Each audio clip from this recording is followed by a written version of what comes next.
Congress party ने भी अब आम आदमी पार्टी से दूरी बनानी शुरू कर दी है, क्योंकि दोनों पार्टियों के बीच सीट बंटवारे की बात बन नहीं पा रही है।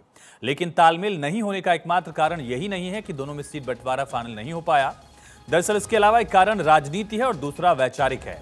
सबसे पहला कारण तो आम आदमी पार्टी की ज्यादा सीटों पर लड़ने और अलग अलग राज्यों में लड़कर कांग्रेस की मदद से अपना आधार बड़ा करने की है। इस योजना के तहत अरविंद केजरीवाल की पार्टी ने गुजरात और असम में उम्मीदवार की घोषणा कर दी। उसके बाद खुद केजरीवाल ने पहले पंजाब में सभी 13 सीटों पर लड़ने का ऐलान किया।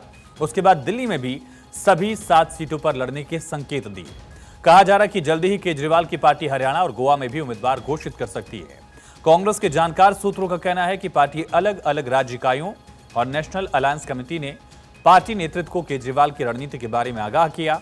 कांग्रेस उनसे तालमेल में अपना राजनीतिक नुकसान देख रही है। पार्टी के नेताओं का कहना है कि जहां केजरीवाल मजबूत हैं, वहां उनकी मदद के बावजूद कांग्रेस को बहुत फायदा नहीं होगा। लेकिन जहां केजरीवाल की पार्टी का वजूद नहीं है, वहां अगर कांग्रेस ने उनके लिए सीटें छोड़ी तो वहां आम आदमी पार्टी का आधार मजबूत होगा। मिसाल के तौर पर असम में या हरियाणा में कांग्रेस तालमेल करके लड़ेगी तो बेशक आपको 2-3 सीट ही मिले लड़ने के लिए, लेकिन इन दोनों राज्यों में कांग्रेस के तर आपका आधार मजबूत हो जाएगा।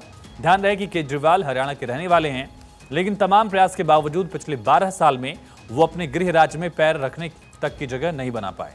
तभी वो कांग्रेस की मदद से जमने की कोशिश कर रहे हैं। कांग्रेस के जानकार नेताओं का कहना है कि अगर केजरीवाल दिल्ली में कांग्रेस के लिए सीट छोड़ते हैं, तभी कांग्रेस को कोई फायदा होगा।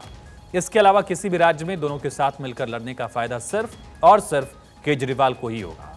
कांग्रेस के एक नेता ने अनौपचारिक बातचीत में कहा कि दिल्ली में जब कांग्रेस मजबूत थी तब उसने केजरीवाल को समर्थन दिया था, जिसके बाद कांग्रेस का वोट उनके साथ चला गया और कांग्रेस 0 हो गई।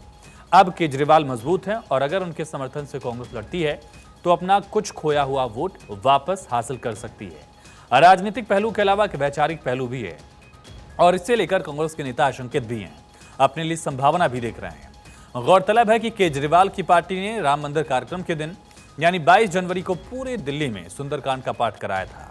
अब हर महीने के पहले मंगलवार को इसके आयोजन का ऐलान किया है। इस बीच केजरीवाल पूरे परिवार के साथ अयोध्या दर्शन के लिए भी गए हैं। वो साथ में पंजाब के मुख्यमंत्री भगवंत मान को भी ले गए। कांग्रेस को लग रहा है कि भाजपा जैसी ही राजनीति करने से मुस्लिम मतदाता केजरीवाल का साथ छोड़ सकते हैं और फिर कांग्रेस की ओर वापस लौट सकते हैं। इसलिए भी कांग्रेस के नेता अलग लड़ने की संभावना पर विचार कर रहे हैं, लेकिन इसकी संभावना बहुत कम है। दरअसल कांग्रेस ने अयोध्या निमंत्रण ठुकराकर जो ऐतिहासिक भूल की, उसकी भरपाई होना बहुत मुश्किल है। इंडिया गठबंधन समाप्त होने की ओर है और कांग्रेस अपने खत्म होते अस्तित्व को बचाने में लगी है। लेकिन सवाल बहुत बड़ा है कि आखिर राहुल की कांग्रेस का क्या होगा। जब सहयोगी दल की बात ही करें, उनकी पार्टी के उनके खास मित्र भाजपा में जा रहे हैं तो सहयोगी पार्टियों का जिक्र तो बाद में होगा। हर तरफ से निराश हताश कांग्रेस कार्यकर्ता भी मायूस हैं और इधर भाजपा के नेतृत्व वाले एनडीए में नेताओं की वापसी की होड़ मची हुई है। सारे पुराने सहयोगी वापस लौटना चाह रहे हैं। अटल बिहारी वाजपेयी के समय बने एनडीए के लगभग सभी सहयोगी वापसी करने वाले हैं। कई सहयोगी पार्टियों की वापसी हो गई है और बाकी लोगों से बातचीत चल रही है। जो पुराने सहयोगी वापस आ गए उनमें बिहार में नीतीश कुमार मुख्य हैं। उनकी पार्टी जनता दल यू का बहुत पुराना गठबंधन भाजपा के साथ रहा है। जब नीतीश ने जॉर्ज फर्नांडिस के साथ समता पार्टी बनाई थी, तभी से तालमेल रहा है। सो जब वो विपक्षी गठबंधन बना रहे थे तब भी कांग्रेस और दूसरी पार्टी के नेताओं को उन पर संदेह था। दूसरी विपक्षी पार्टी एचडी देवगौड़ा की जेडीएस है, जिसके एनडीए में वापसी हुई।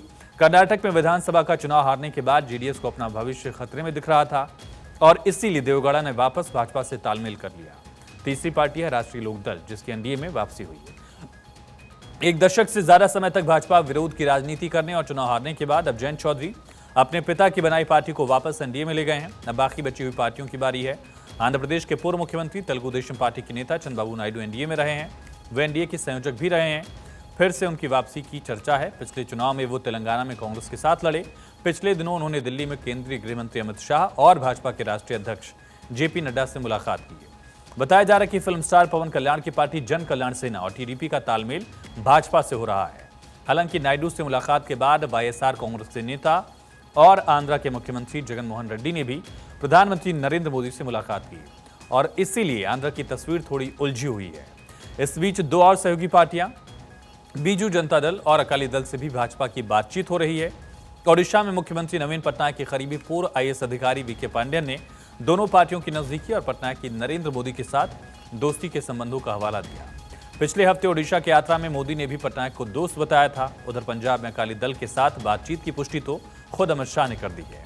पहले खबर आई थी कि अकाली दल की राष्ट्रीय कमेटी ने सुखबीर बादल को भाजपा से बातचीत के लिए अधिकृत किया है। राम मंदिर प्राण प्रतिष्ठा के बाद से अब तक एनडीए का कुनबा लगातार बढ़ता ही जा रहा है। एक होड़ सी मची है कि किसी तरह से एनडीए का हिस्सा बन जाए।